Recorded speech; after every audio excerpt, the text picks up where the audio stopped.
अगर आप समझते हैं कि मार्शल आर्ट्स ब्रूस ली की तेजी से शुरू हुआ या जैकी चैन के करतब पर खत्म हुआ, तो अपनी याददाश्त ठीक कर लें, क्योंकि ब्रूस ली से भी सैकड़ों साल पहले जापान की गलियों में एक ऐसा जानवर घूमता था जिसने अपनी पूरी जिंदगी में 60 से ज्यादा मौत के मुकाबले किए, और उसका रिकॉर्ड आज भी ये है कि उसे मौत भी नहीं छू सकी। लोग इसे तलवार का खुदा कहते थे, दुश्मन इसे शैतान पुकारते थे, और तारीख इसे मियामोटो मुसाशी के नाम से जानती है। ये कहानी किसी महल के शहजादे की नहीं है। ये कहानी है एक ऐसे बच्चे की जिसे उसके अपने बाप ने जंगलों में मरने के लिए छोड़ दिया था। मुसाशी ने घर की छत नहीं देखी, उसने आसमान के तारे गिने।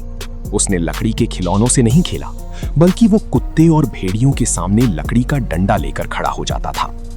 उसका बचपन कोई खेल नहीं था, बल्कि एक बका की जंग था। महज 13 साल की उम्र, जब आजकल के बच्चे फोन पर गेम्स खेलते हैं, मुसाशी के हाथ में लकड़ी की एक भारी तलवार थी और सामने एक तजर्बाकार सामुराई जंगजू अरीमा की ही खड़ा था। अरीमा ने इस बच्चे को देखकर कहकहा लगाया था। उसे लगा ये बच्चा डरकर भाग जाएगा, मगर फिर जो हुआ उसने जापान की तारीख बदल दी। मुसाशी किसी बिखरे हुए तेंदुए की तरह उस पर झपटा। कोई तकनीक नहीं, कोई कानून नहीं, सिर्फ खालिस वहशत। उसने अरीमा को जमीन पर पटका और उसके सर पर इतने वार किए कि उसकी खोपड़ी मिट्टी में मिल गई। उस दिन जापान ने पहला सबक सीखा। मुसाशी से लड़ने का मतलब है अपनी मौत के परवाने पर दस्तखत करना। मुसाशी का फलसफा सादा था, मरने के लिए तैयार रहो ताकि तुम जीत सको। वो नहाता नहीं था, वो बाल नहीं काटता था, वो खुशबू नहीं लगाता था। उसके जिस्म से सिर्फ एक ही बू आती थी, और वो थी खून की बू। उसने वो टेक्नोलॉजी इजाद की जो आज भी मार्शल आर्ट्स की दुनिया में जादू समझी जाती है। 2 तलवारें एक साथ चलाना। एक हाथ से वो दिफा करता और दूसरे से वो गर्दन उड़ा देता। मगर ये तो सिर्फ शुरुआत थी। अभी उसने जापान के सबसे बड़े खानदानों को अकेले जलील करना था। अभी उसने एक ऐसी जंग लड़नी थी जहां सामने 70 जंगजू थे और वो अकेला। जापान की तारीख में एक नाम ऐसा था जिससे बड़े बड़े सूरमाओं के पांव कांपते थे, योशिओका खानदान। ये वो लोग थे जो सदियों से बादशाहों को तलवारबाजी सिखा रहे थे।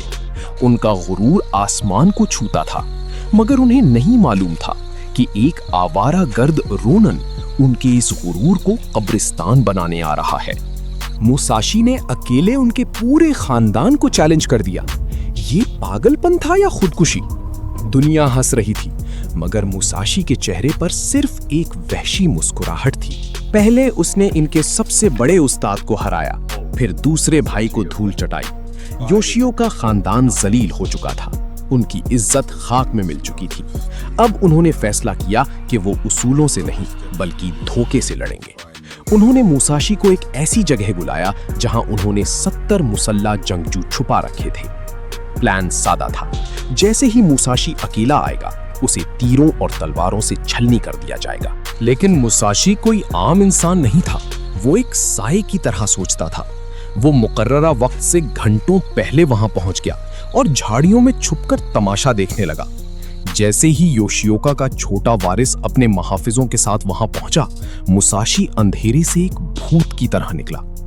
एक झटका और योशिओका के वारिस का सर धड़ से अलग। फिर शुरू हुआ वो मौत का रक्स जिसकी मिसाल पूरी तारीख में नहीं मिलती। 70 आदमियों ने उसे घेर लिया। हर तरफ से तलवारें चल रही थीं, नेज़े लहराए जा रहे थे। मगर मुसाशी ने वो कर दिखाया जो ब्रूस ली भी सिर्फ फिल्मों में कर सका। उसने एक साथ अपनी दोनों तलवारें निकाल ली। एक हाथ से नेज़ों को काटता, दूसरे से गर्दनें उड़ाता। वो इंसान नहीं रहा था, वो एक काली आंधी बन चुका था। वो दुश्मनों के बीच में से ऐसे गुजर रहा था जैसे मक्खन में से गर्म छुरी। जब वो उस मैदान से निकला तो पीछे 70 लाशें थीं और मुसाशी के लिबास से दुश्मनों का खून टपक रहा था। इस रात के बाद जापान में एक खामोशी छा गई। लोगों को समझ आ गया कि मुसाशी को मारने के लिए लश्कर नहीं बल्कि कोई मोजिज़ा चाहिए। उसने साबित कर दिया कि अगर तुम्हारे इरादे फौलाद हों तो 70 क्या 700 भी तुम्हारा रास्ता नहीं रोक सकते। मगर अब उसका सामना एक ऐसे दुश्मन से होने वाला था जो उससे भी ज्यादा तेज था, जिसकी तलवार मोसाशी से लंबी थी और जिसका नाम सुनकर समुंदर की लहरें भी रुक जाती थीं। सासाकी कोजीरो। तारीख गवाह है कि जब दो सूरमा एक ही अहद में पैदा हो जाएं, तो जमीन छोटी पड़ जाती है। जापान के साहिल गंजीमा पर एक ऐसी जंग होने वाली थी जिसका जिक्र आज 400 साल बाद भी मार्शल आर्ट्स की हर अकेडमी में किया जाता है। एक तरफ था सासाकी कोजीरो, एक ऐसा जंगजू जिसकी तलवार मून लाइट की तरह चमकती थी और जिसकी रफ्तार इतनी थी कि वो हवा में उड़ती चिड़िया के 2 टुकड़े कर देता था। और दूसरी तरफ था मियामोटो मुसाशी, जो इस बार अपनी तलवार के साथ नहीं बल्कि एक अजीबो-गरीब इरादे के साथ आ रहा था।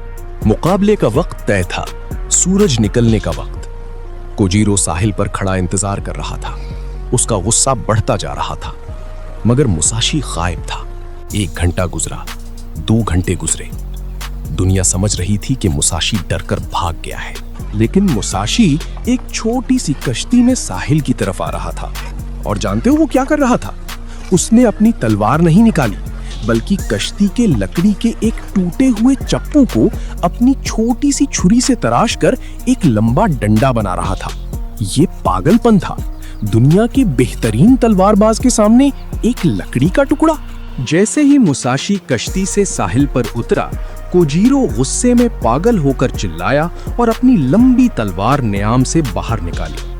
कोजीरो ने अपनी म्यान स्कैबर्ड समुंदर में फेंक दी तो मुसाशी ने मुस्कुराकर एक ऐसी बात कही जो आज भी लेजेंडरी है। कोजीरो, तुम हार गए, क्योंकि अगर तुम जीतने वाले होते तो तुम्हें अपनी म्यान फेंकने की जरूरत न पड़ती। कोजीरो बिजली की तेजी से झपटा। उसकी तलवार मोसाशी के माथे के ऐन ऊपर से गुजरी और उसका माथा छील दिया। लेकिन इसी लम्हे मोसाशी का वो भारी लकड़ी का चप्पू हवा में लहराया।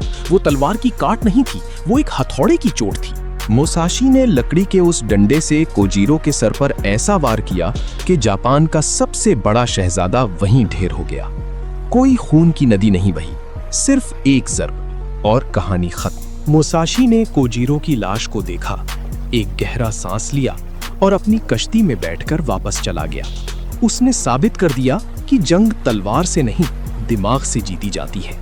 इस मुकाबले के बाद मोसाशी ने कभी किसी इंसान को कत्ल नहीं किया। उसने अपनी तलवार रख दी और कलम उठा लिया। उसने मरने से पहले वो किताब लिखी जो आज भी हर बिजनेसमैन और हर फाइटर की बाइबल है, द बुक ऑफ 5 रिंग्स। वो एक वहशी जानवर की तरह पैदा हुआ था, मगर वो एक अजीम फलसफी बनकर मरा।